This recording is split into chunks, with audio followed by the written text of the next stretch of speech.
முன்னாள் அமைச்சர் ராஜேந்திர பாலாஜி விருதுநகர் தொகுதியில் தேமுதிக வேட்பாளர் விஜய பிரபாகரனுக்கு ஆதரவாக வாக்கு சேகரிப்பில் ஈடுபட்ட போது கலகலப்பாக பேசியதை மைக் கச்சேரி பகுதியில் பார்க்கலாம்.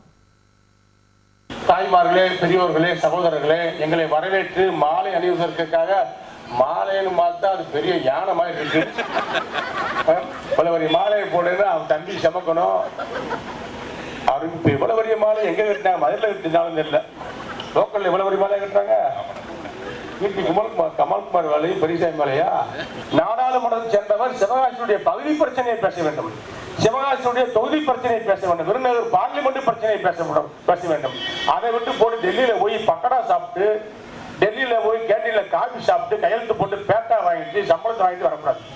10 வருஷம் ஒரு எம்பி இருக்காரு, இதுதான் பண்ணிட்டு இருக்காரு. யாராவது பாத்துக்கலாமா? நீங்க பார்க்கல.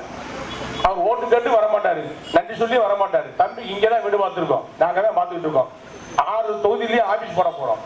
அவருடைய அரசியல் வாழ்க்கை, அவர் பிறந்த ஊர் ஒரு தொகுதிக்குட்பட்ட விருதுநகர் பாராளுமன்ற தொகுதிக்குட்பட்ட அருப்புக்கோட்டை ராமானுஜபுரம் தான் அவருடைய தாத்தா பிறந்த ஊர். கேப்டன் விஜயகாந்த் பிறந்த ஊர். இவர் பிறந்தது சென்னை. சென்னையில இருந்து இப்ப நம்ம ஊருக்கே வந்துட்டாரு. பலபடியும் சொந்த ஊருக்கே திரும்பி வந்து இங்க போட்டிடுறாரு. நல்லவரை தேர்ந்தெடுக்க வேண்டும், மனிதமான உள்ளவரை, ஏழைகளுக்கு உதவ வேண்டும், திட்டங்களை தீர்த்த வேண்டும், நமக்காக வாக்களித்த மக்களுக்கு ஏதாவது செய்ய வேண்டும் என்ற எண்ண உணர்வு வேண்டும். தேர்தலிலே நீங்கள் கொட்டு முரோசனத்திலே வாக்களித்து தம்பி விஜய பிரபாகர் அவர்களை கொட்டு முரோசனத்திலே வாக்களித்து வெற்றி பெற செய்யும்படி கேட்டுக்கொண்டு, தம்பி விஜய பிரபாகர் உங்களிடத்துல ரெட்டலைக்கு வாக்கு கொட்டு முரசுக்கு வாக்கு கேட்டு பேசுகிறார். ரெட்டலை தெரியாதீங்கம்மா, இந்த இடத்துல ரெட்டல் இல்ல. அடுத்த சட்டமன்றத்துல நான் இப்ப அப்ப பாருங்க தம்பி ஓடிட்டு வருவாரு. இப்ப கொட்டு முரசு தான் நானா வச்சிருந்தோம். அங்க போய் எங்களுக்கு பழக்க தோஷம். ஏன்னா அந்த தென்காசிக்கு போன ரெட்டலை காட்ட வேண்டியிருக்கு, ராமநாதபுரம் போன ரெட்டலை வேண்டியிருக்கு. குழப்பமாயி போகுது நமக்கு.